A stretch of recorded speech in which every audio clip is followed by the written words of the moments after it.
Hello and welcome to today's daily devotion. Did you know the University of Scranton had conducted a pretty sizable research study on New Year's resolutions? And let's be honest, we've all set them, we've all worked towards them, we've all failed at them. But they wanted to answer the question, what is the actual success rate of a New Year's resolution? Well, I am sad and a little perplexed to inform you that it is in fact 8%. That's right. Only 8% of people actually achieve their New Year's resolution. Ironically, in the same study, they discovered that 55% of them have to do with food or money. Probably not surprising. And similarly, in that research compilation, there's another organization called Strava, and they determined that January 12th is the day that most resolutions die. Only 8% succeed, and most are dead in 12 days. 12 days, that's terrible. So why do we fail? Why are humans so bad at this level of self-change? Well, obviously there's a lot of observations that are out there and suggestions on why New Year's resolutions don't succeed, but let's look in a little broader category of just self-change, and here are a few of my observations.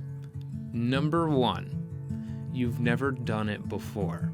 Now, this might seem obvious, but to be honest, if you've never done it, you have no idea what it takes. You might not know the pace at which you need to work to accomplish it, or what's really achievable within the time frame that you're looking at. We often set unrealistic goals for ourselves simply because we're optimistic about what we can accomplish on our own. And I think the second main reason is really that we're accountable only to ourselves. And I'll tell you what, it's really, really easy to justify that extra cheat meal when, I'm feeling tired or like I've done a great job that week. So, hey, I'll reward myself, right? And I think those are the two reasons. So we've never done it before and we're accountable to ourselves. And that's why it's so hard for us to change ourselves. So let's look at today's scripture. It's Philippians 4, verse 9. Whatever you've learned or received or heard from me or seen in me, put into practice, and the God of peace will be with you. Now, this word practice, the Greek is praso, and it means to exercise, practice, be busy with, undertake, to do, to accomplish, perform, to commit, perpetually. So it's about this process of committing to the change, right? To put this into practice. And that's where I have a little bit of an issue with a mentor that's far off, a digital mentor or maybe a celebrity status mentor. While Pastor Arlie talked about how he's used them to identify things that he wants to build into his own life, and I've certainly used them to identify what I want to become.